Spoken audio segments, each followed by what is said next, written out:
Bienvenidos a una nueva edición de su programa Palabra de Vida. Con ustedes, el pastor Francisco Teodoro. De Samuel, capítulo 6. El día de hoy vamos a compartir bajo el tema Deseando la presencia de Dios en mi familia. Deseando la presencia de Dios en mi familia. Segundo libro de Samuel, capítulo 6, y compartiremos del versículo 1 hasta el versículo 9. Del versículo 1 al versículo 9. La versión que tengo yo es la Reina Valera 2015.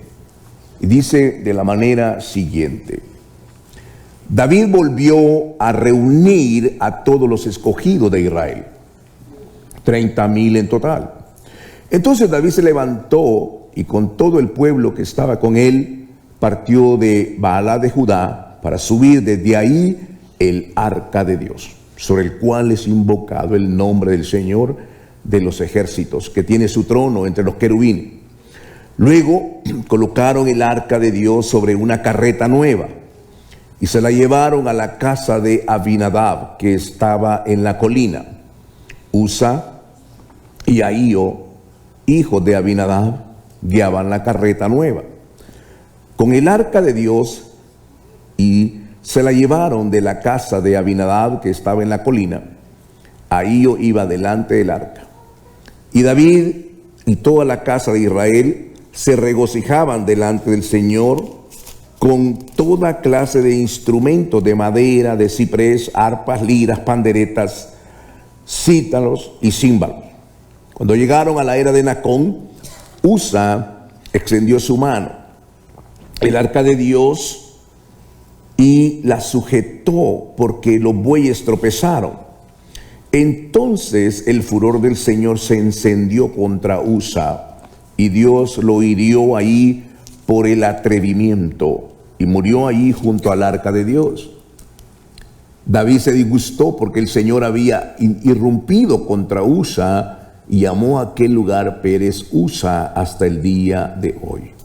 Aquel día David tuvo miedo del Señor y dijo: ¿cómo ha de venir a mí el arca del Señor?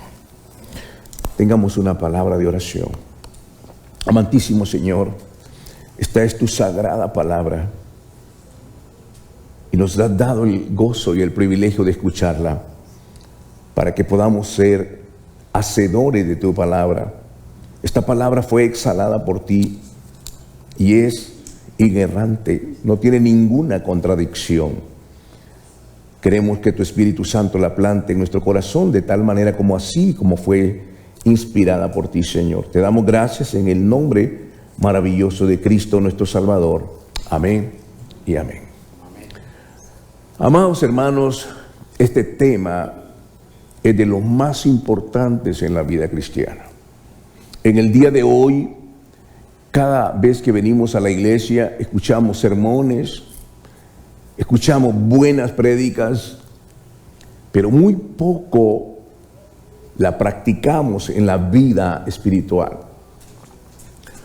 Vemos la iglesia que es, miles de personas asisten, pero sus vidas son vidas que llevan la cautividad, la derrota, la enfermedad, el problema. Tenemos hoy en día una iglesia moderna que fracasa en la batalla contra el enemigo. Nuestros hijos se los lleva el mundo de una manera terrible y el pecado entra al corazón de cada uno.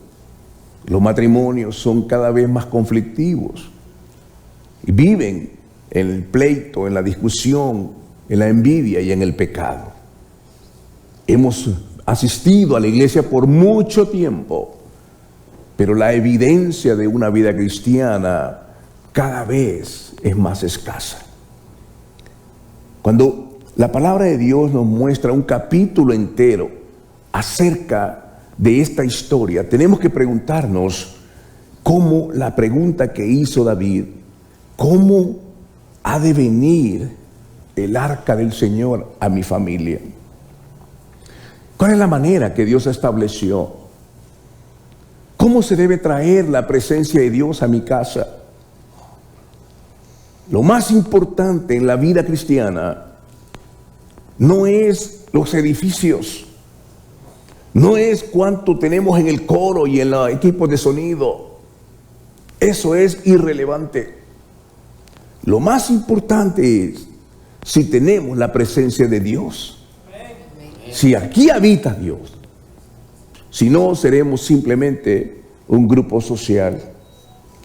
Si esa presencia de Dios habita en tu familia y sobre todo si habita en tu corazón. Hay 3 lugares, y solo hay 3 lugares donde la gloria de Dios se manifiesta. Dios es omnipresente, está en todo lugar, pero su presencia manifiesta, Dios ha determinado solamente 3 lugares. Primero, el corazón del hombre.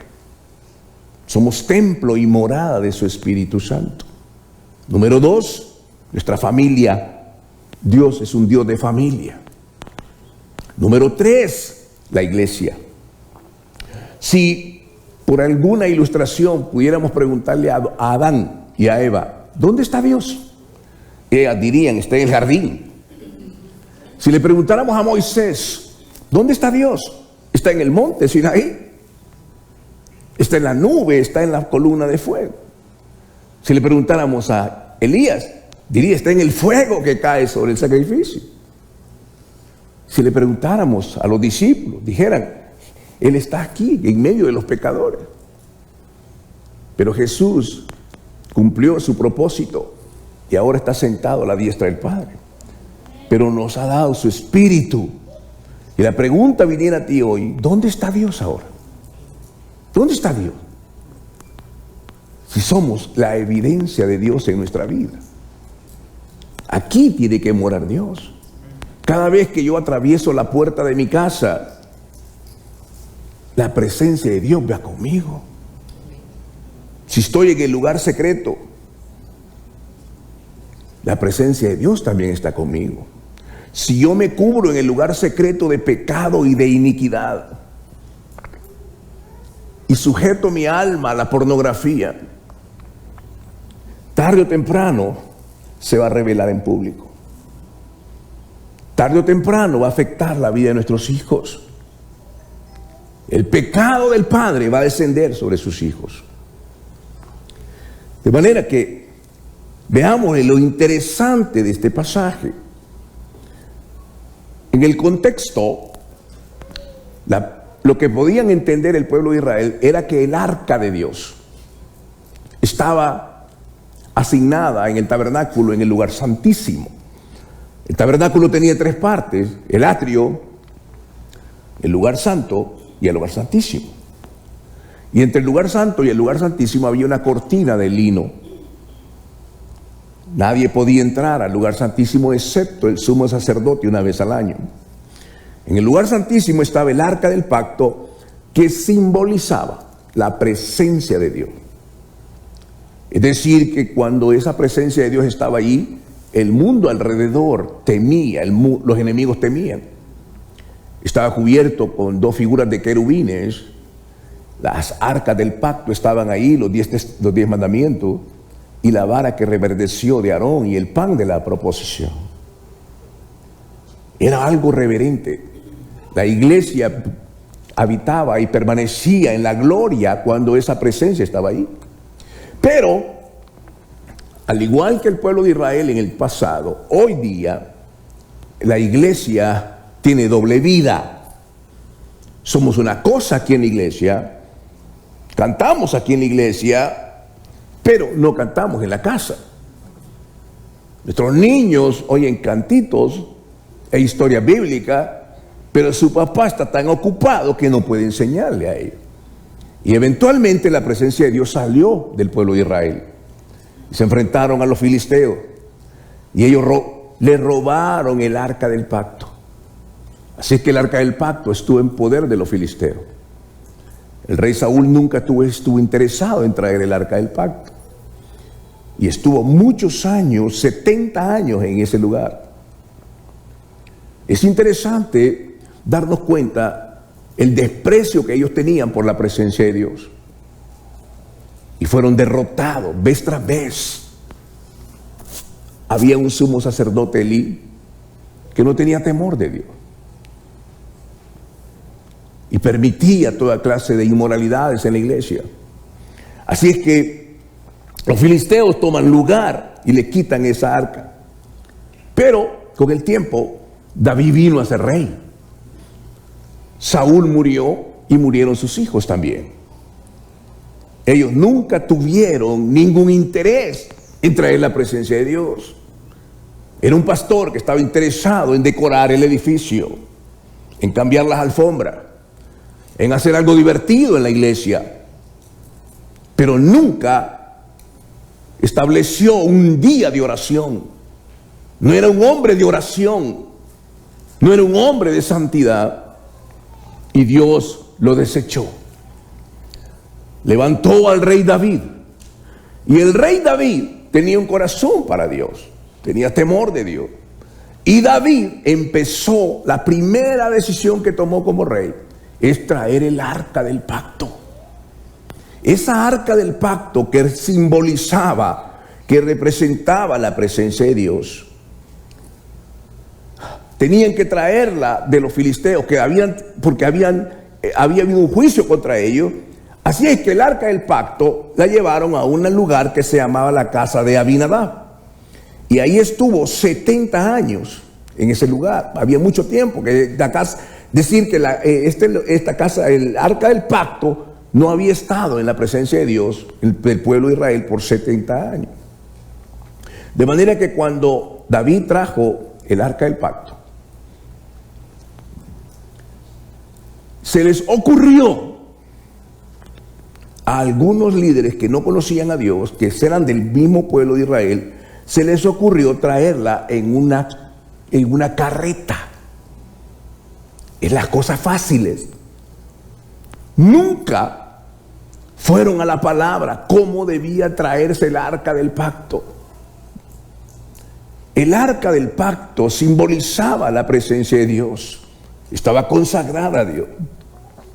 Así que David le dicen al rey: vamos a traer el arca del pacto a la casa, otra vez aquí a nuestro pueblo. Vamos a traer la casa de la bendición de Dios, la presencia de Dios a nuestra familia. Entonces se prepararon y fueron a la casa de Abinadab y la subieron en una carreta. Esa carreta simboliza el mundo. Esa carreta significa lo moderno. Esa carreta significa la tecnología.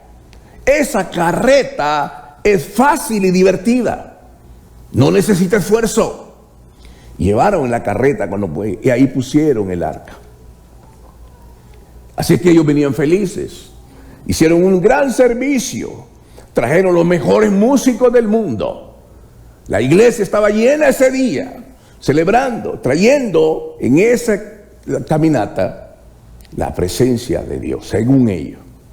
Estaban felices. Los mejores músicos cantando rap, cantando reggaetón cristiano. Y no sé cuánta basura de esas que ha salido hoy. Cantando, vestiéndose como mundanos. Habían perdido la vestidura. Las jovencitas enseñaban la mitad de su estómago, con pequeñas cortitas, danzando, cantando al poderoso de Israel. Y David en el frente, el pastor también. Y David andaba con un pantalón de esos jeans, que apenas no sé cómo se los meten. Y hermano, cada vez que va con un montón de hoyos, y dice: ¿y de dónde recogió? Este hombre, ¿de dónde recogió ese pantalón? Y allí iba, hermano. Yo no sé cómo se mete en ese pantalón, hermano. Tengo una tremenda duda. Yo me imagino, hermano, que tienen que tener una máquina para como un chorizo esa cosa. Horrible. Pero están divirtiéndose. Y de repente pasan por la era de Nacón, un trigal. hay un pequeño obstrucción ahí. Y la carreta se va a caer. La carreta, Dios la va a derribar. La carreta del mundo es lo moderno. No está diseñada la presencia de Dios de esa manera. La manera como esa arca viene a la presencia de tu familia es sobre tu rodilla, sobre un corazón santo, sobre un corazón que teme a Dios, con un corazón que obedece a Dios. Así es que viene la carreta, hermanos, seguramente traían música a todo volumen, así como andan los muchachos ahí con las trocas, feliz, y Dios la derriba. Y hay un muchacho ahí llamado Usa. Es interesante el nombre de Usa. Y ahí Usa significa fuerza. Usa significa la fuerza carnal. Y ahí significa amigable. Qué interesante, ¿eh? En un lado venía la fuerza de la iglesia, el poder, el dominio, sus grandes edificios y su gran dinero. Y en el otro lado iba el pastor Sonrisa, amigables, ¿verdad? Hermano, así lo entrenan a uno en la iglesia. Los que están en la puerta, pongan una sonrisa, salude a la gente. ¿Ah? El pastorcito también, hermano, ¿cómo están? Pura sonrisa. Usted no necesita eso cuando está en una situación de crisis. Necesita la palabra de Dios. Sé que viene ahora y Usa extiende la mano. Se ve que la carreta va para abajo y la quiere sostener. Y desde el cielo esa procesión estaba siendo observada por arriba. ¿Y sabe qué hizo Dios? Y un rayo mató a Usa y lo hizo triza. Se les acabó la música.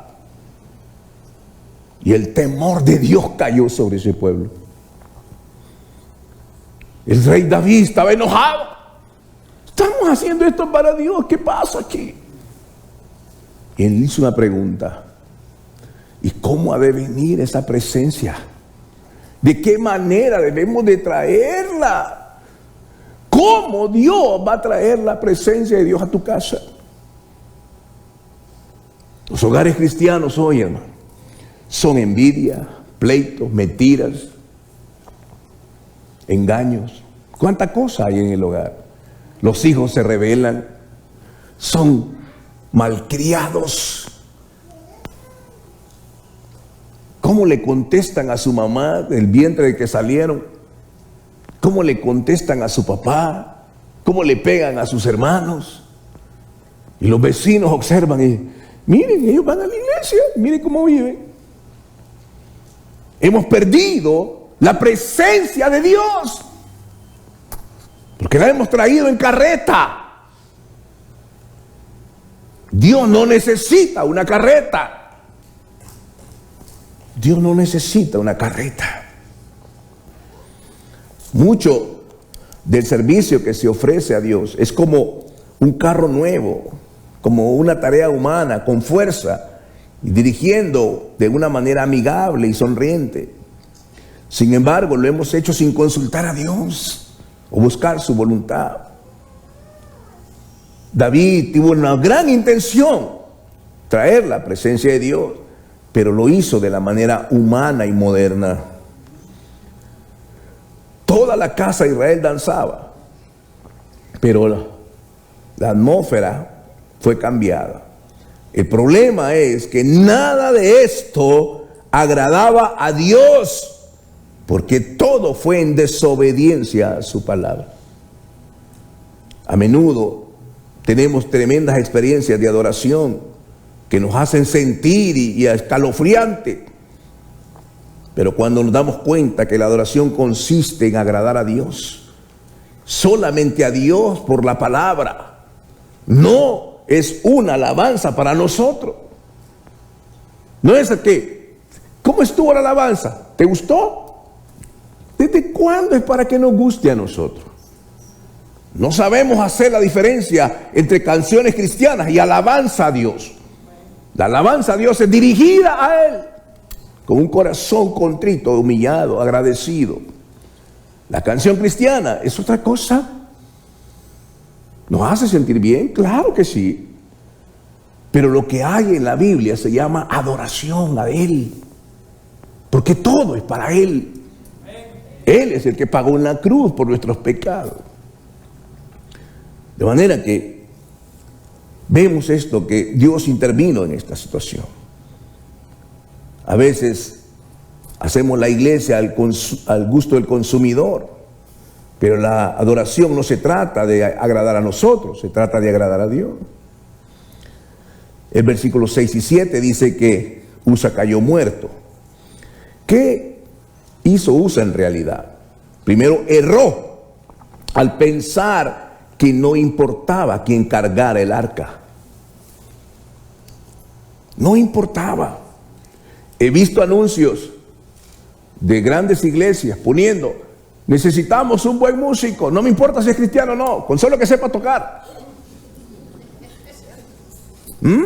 Necesitamos un buen cantante, que cante bien, no me importa si es cristiano o no, no me importa si vive en adulterio o si vive en pecado, no me importa. Queremos un hombre que cante aquí, que entretenga a las ovejas.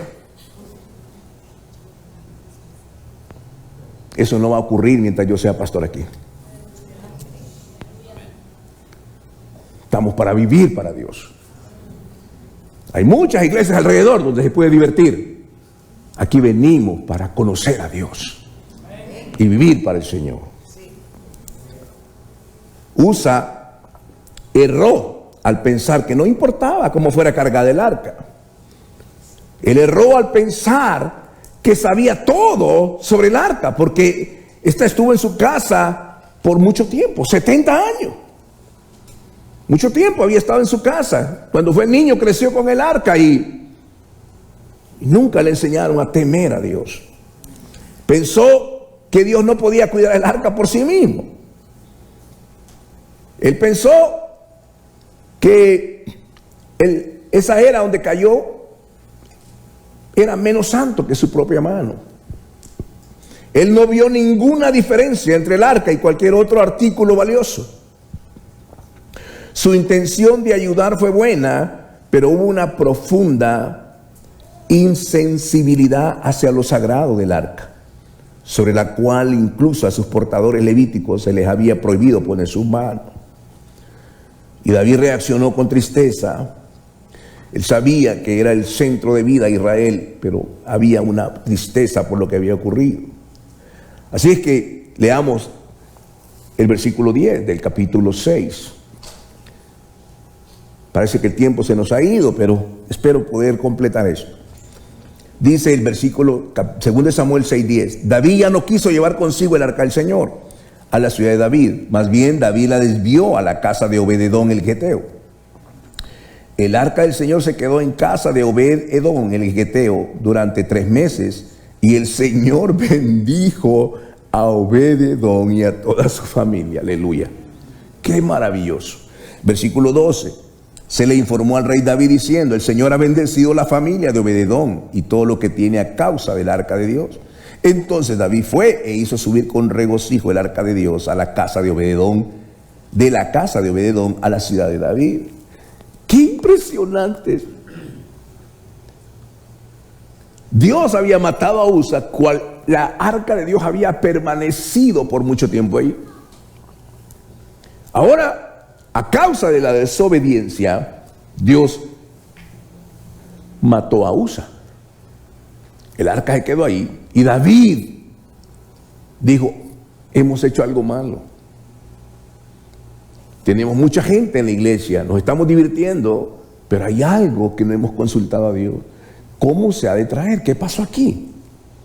La dejaron en casa de Obed-edom y le llegó a David: David, el arca está en la casa de Obed-edom y Dios ha bendecido su casa y su familia. ¿Qué está pasando? ¿Cuál es la diferencia? La diferencia con Abinadab y Obed-edom era que Obed-edom honró a Dios cuando supo que el arca era una bendición a su vida.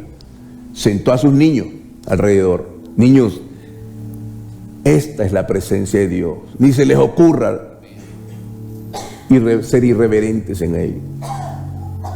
Entonces la presencia de Dios vino. ¿Sabe lo que se me ocurrió a mí? Que nosotros estamos llamados a ser como Obededón. Traer la presencia de Dios a tu casa y mostrarle a tus hijos. Entonces, cuando tú honras a Dios, la bendición de Dios va a venir sobre ti. La sanidad va a venir sobre ti. La paz que sobrepasa todo entendimiento va a venir sobre ti. Los temores y tu pecado oculto se va a salir de tu corazón, porque estás haciendo la obra de Dios. ¿Entiendes? Es Dios mismo el que vino. Esa es la presencia de Dios. Entonces David realizó, se sentó, llámenme a Obededón. Obededón, ¿qué hiciste, hijo? ¿Qué pasó? ¿Por qué yo puedo entrar a tu casa y es un ambiente distinto? Tus hijos no tienen ahora una tablet, están ahorita tus hijos viendo la palabra de Dios. No los veo peleando. De repente, la mamá de uno de los hijos de Obededón y le dijo: a ver, Juanito, hay muchos platos en el lavamanos, en el lavadero. Es tiempo de lavarlo. Y Juanito salió ahí: sí, mamá, ahorita voy. Y allá cantando alabanzas, lavando los platos. Y David dice: ¿qué está pasando aquí? Yo no veo eso en mi casa. Cuando yo le digo a Juanito: ve a lavar los platos, tira 3 maldiciones. ¿Qué está pasando aquí? Y el hijo ya adolescente, ya con la voz de ronca, así, le dice: ¿este es tu hijo? Sí. ¿Cuántos años tiene? 15, 16. Ah, wow. ¿Y de dónde vienes, hijo? Vengo de un tiempo de oración con mis amigos. Necesitamos orar a Dios. ¿Se da cuenta? Y su papá enseñándoles la palabra del Señor. Hijos, Dios nos ha bendecido con su presencia. Vamos a vivir como es digno y agradable al Señor. Vamos a honrar su nombre. La presencia de Dios está ahora con nosotros. No podemos deshonrar su presencia. Y David dijo: ¿cómo tenemos que llevarla para allá? Ni se te ocurra la carreta, ni medios modernos. Lo que vamos a hacer, vamos a leer la escritura. ¿Cómo era que se te movía el arca? Oh, era sobre hombros de hombres santos, levitas, hijos de Coat. Así es que se prepararon hombres santos y empezaron a cargar el arca. Y cada 6 pasos un sacrificio. Y la presencia de Dios vino y vino. Y estoy aquí para decirte, como ministro de su santo evangelio, que Dios no ha cambiado. Que el día que tú digas: yo voy a ser portador de su gloria, yo voy a honrar a Dios en mi hogar, yo voy a vivir para el Señor. Yo no sé lo que el mundo hará, pero yo en mi casa hemos decidido servirle al Señor. La presencia de Dios nunca se irá de nosotros. Y enseñarle a tus niños a caminar en el temor y en la bendición de Dios. Un día verás su gloria. Un día la bendición de Dios será sobre tu vida. El poder de Dios soberano se mostrará en tu vida, en tus hijos. Envejecerás con tu mujer y verás tu descendencia y dirás: valió la pena. Valió la pena. Solo hay una manera de vivir, y es vivir para Cristo. No podemos seguir jugando al evangelio. Él dio su sangre, Él dio su vida para que hoy nosotros tengamos la vida eterna. El mundo no tiene nada para nosotros. Dios tiene todo para nosotros. Él es más que suficiente. La salvación es del Señor. Amén. Póngase de pie un momento y démosle gracias al Señor. Amante Señor, Dios de gracia y de verdad, tú eres el Dios que sus pensamientos son de bendición para nosotros. Enséñanos a honrarte. Enséñanos a caminar contigo, Señor. Enséñanos, Padre amoroso, a que no hay nada fuera de ti que bendice nuestra vida. Que si vamos a vivir la vida cristiana, lo vivamos como una familia y que tu presencia pueda manifestarse en nuestra vida, Señor. Padre celestial, no sabemos lo que viene en el futuro. Quizás serán cosas y tiempos difíciles, pero si tú estás en medio nuestro, ¿qué podrá faltarnos? Contigo lo tenemos todo. Padre amoroso, gracias te doy en el nombre de Cristo y entregarle nuestra vida al Señor. Amén. Déjeme bendecir su vida, Padre, en el nombre de Jesús. Que la bendición del Dios Todopoderoso, Padre, Hijo y Espíritu Santo, sea sobre cada una de estas vidas. Amado Dios, glorifica tu nombre. Dios mío, si esta mañana han venido gente enferma aquí, que experimenten tu sanidad. Si hay alguien que está atado en el pecado, que hoy experimente tu libertad. Que esta mañana, Señor, sea un día de libertad, de gozo y de bendición. Y que tu palabra, Señor, pueda encontrar en el corazón de cada uno el lugar para la edificación. Padre, yo los bendigo como ministro de tu santo evangelio. Bendigo cada una de estas vidas, Señor. Porque ellos tienen realidades que enfrentan cada momento. Te pido que los fortalezcas y que llenes su vida, Señor, de bendición, de gozo y de prosperidad. En el bello nombre de Jesús. Y el pueblo del Señor dice: amén. Hemos llegado al final de su programa Palabra de Vida. Le invitamos a mantenerse en sintonía de nuestra próxima edición. Asimismo, le invitamos a interactuar con nosotros en nuestra página de Facebook Palabra de Vida y en el canal de YouTube del Pastor Francisco Teodoro. Que Dios les bendiga.